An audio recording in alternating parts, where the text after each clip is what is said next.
जय श्री कृष्णा दोस्तों। स्वागत है आपका मेरे YouTube चैनल भक्ति ज्ञान सागर में। और मैं रेखा सभी माताओं बहनों का अपने चैनल में फिर से एक बार स्वागत करती हूँ। और आज हम सुनेंगे माँ के पांचवें स्वरूप यानी कि स्कंद माता की कथा। स्कंद माता की पूजा कैसे की जाती है और स्कंद माता की पूजा क्यों करनी चाहिए, ये सभी बातें हम इस वीडियो में जानेंगे। तो बने रहे वीडियो के अंत तक। और अगर आप मेरे चैनल पर नए हैं तो आप मेरे चैनल को सब्सक्राइब कर बेल आइकन का बटन जरूर दबाएं। ऐसा माना जाता है कि माँ का पांचवा स्वरूप यानी कि स्कंद माता, जो 4 हाथों वाली देवी है, जिनके 2 हाथों में कमल और 2 हाथों में उन्होंने अपने पुत्र स्कंद को धारण किया हुआ है। सिंह पे सवार देवी स्कंद अपने पुत्र स्कंद को हाथ में लिए हुए स्कंद माता नाम से विख्यात है। और ऐसा माना जाता है कि पौराणिक समय में उनके पुत्र स्कंद जो है, उनके लिए इन्होंने यह अवतार धारण किया था।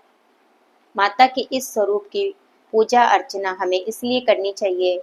ऐसा माना जाता है कि माँ के स्कंद स्वरूप की पूजा धारण करने से जिनको संतान सुख नहीं प्राप्त है, वह संतान सुख पाने के लिए माँ के इस स्वरूप की पूजा अवश्य करें। और इसी के साथ माँ को जो है सुबह प्रातः स्नान करके, लाल वस्त्र धारण करके और लाल पुष्पों के द्वारा और माँ को 16 श्रृंगार अर्पित करके, माँ का कुमकुम से तिलक करके माँ का पूजन अर्चन करें।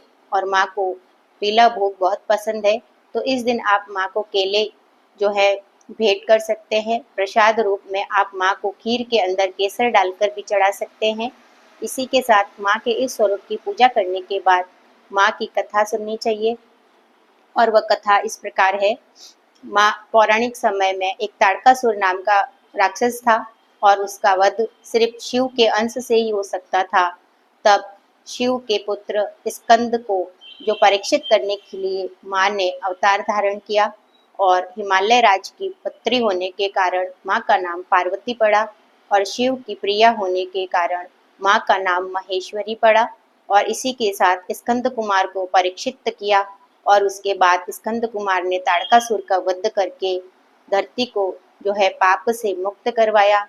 और इसी के साथ स्कंद कुमार को गोद में लिए सिंह पर सवार देवी की स्कंद माता नाम से पूजा अर्चना की जाती है।